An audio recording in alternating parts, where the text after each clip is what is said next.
A new record hit in Tulsa County today with COVID-19 cases. The Tulsa Health Department recording 71 new cases just today, the highest ever.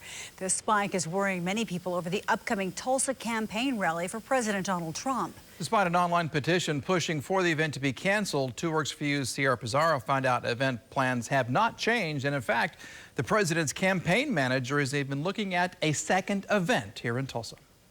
Since March, the BOK Center sits empty and quiet, but comes back to life Friday, June 19th. It's terrifying.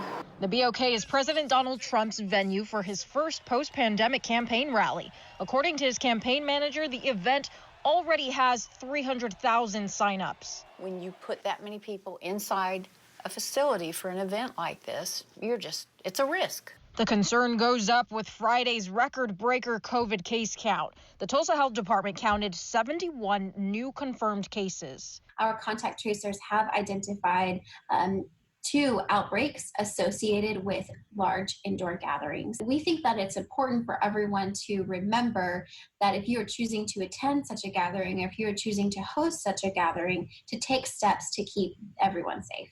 Which includes social distancing, face coverings, and hand washing. For Commissioner Karen Keith and others, those guidelines aren't enough. The city of Tulsa owns that building. They singularly and solely are the only ones who can say no to this. Please, please, please.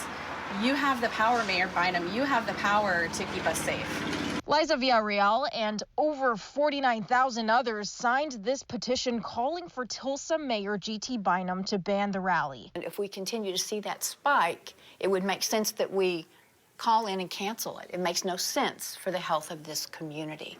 I was sent this statement by the mayor after asking about the COVID concerns. He says in part a rise in cases is something they expected and that the key to maintaining safety falls on the capacity of our local healthcare system. Oklahoma Governor Kevin Stitt's office tells me the state is in a strong position to confront the virus until there's a vaccine, adding the state is at an all-time low in positive cases. Until next Friday, it is not too late to keep using our voices and to reach out to Mayor Bynum. I'm Sierra Pizarro, 2 Works for You. Today, the state health department reported a 222 case jump across Oklahoma with 2 more deaths. They say nearly 6,400 people have recovered in Oklahoma. They also say the recent increase in cases is caused by both ongoing community transmission and outbreaks that affect specific populations.